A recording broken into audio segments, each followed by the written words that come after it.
لاہور وزیر اعلیٰ مریم نواز شریف نے پاکستان کے پہلے چیف منسٹر مائنارٹی کارڈ کا اجرا کرتے ہوئے کہا کہ اقلیتیں ہمارا فخر ہیں۔ پنجاب میں تقریباً 50,000 خاندانوں کو ہر 3 ماہ بعد 10,500 روپے ملیں گے اور آئندہ چند سالوں میں اس رقم میں اضافہ کیا جائے گا۔ 50,000 خاندانوں کی تعداد کو 75,000 خاندانوں تک بھی بڑھایا جائے گا۔ ایوان اقبال کمپلیکس میں منعقدہ تقریب میں ہندوؤں، سکھوں اور مسیحیوں کے ساتھ دیگر برادریوں کے مرد و خواتین نے بھی شرکت کی۔ وزیر اعلیٰ نے مردوں اور خواتین میں اقلیتی کارڈ تقسیم کیے۔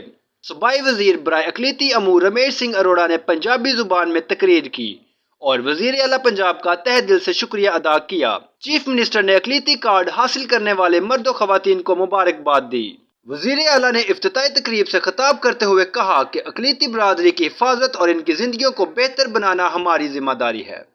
وزیر اعلیٰ نے کہا، میں اقلیتی کارڈ کے اجرا پر صوبائی وزیر برائے اقلیتی امور رمیش سنگھ اروڑہ، ان کی ٹیم اور بینک آف پنجاب کا شکریہ ادا کرتی ہوں۔ انہوں نے مزید کہا کہ تہواروں کے موقع پر اقلیتی گرانٹ کو 10,000 روپے سے بڑھا کر 15,000 روپے کر دیا گیا ہے۔ اقلیتی برادری کے محلوں اور مذہبی مقامات کو بھی تیار کیا جا رہا ہے۔ مسیحی برادری کے لیے قبرستان چند ماہ میں تیار ہو جائے گا۔ اقلیتی برادری کے سالانہ ترقیاتی بجٹ میں 60% اضافہ کیا گیا ہے۔ معلومات کا قابل اعتماد ذریعہ CRC۔ جڑے رہیں CRC کے ساتھ۔